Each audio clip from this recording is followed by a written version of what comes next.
Ma'am, kung wala na po sana akong gagawin, uuwi na po sana ako. Okay, sige, pwede na. Ay, talaga po. Ay, sige po. Salamat po. Mauna na ako. Sige po.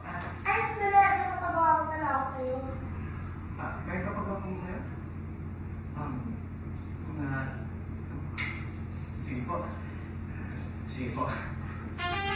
Ay nako, ayan, kasi ang hihilig sa magagandang lalaki, ang hihilig sa magagandang babae, o ano na pala nyo, o hindi wala din, di ba? Kaya kung ako sa inyo, makinig kayo sa sinabi ko noon, humanap ka ng pangit at ibigin mong kulay, yan ang dapat mong ginawa, kaya makinig ka sa akin and it goes a little something like this.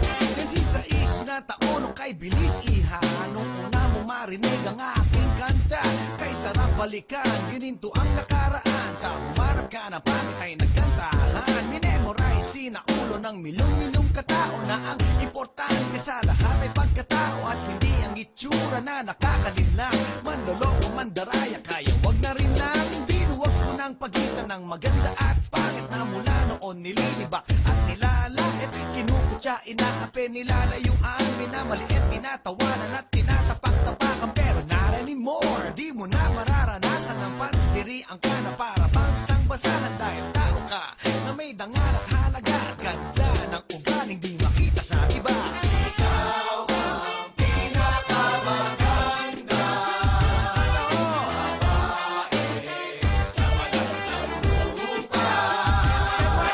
Ikaw ang pinakamaganda, babae sa buhay ko.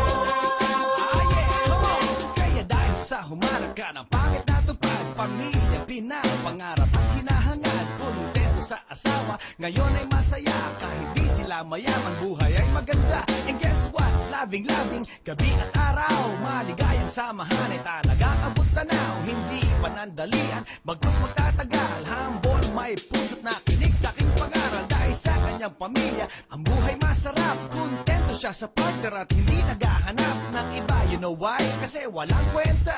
What for? Para sa apa okay na, mapagmahal sa pamilya, kami ay mabait, kontento sa asawa at wala kaming kape. Oh, nesh, diba?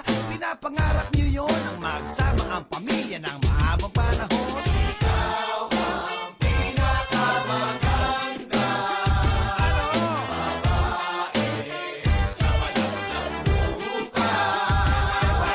Ikaw ang pinakamaganda, babae sa buhay ko. Come on, one more time. Ikaw ang pinakamaganda, babae sa magandang lupa. Ikaw ang pinakamaganda, babae sa buhay ko.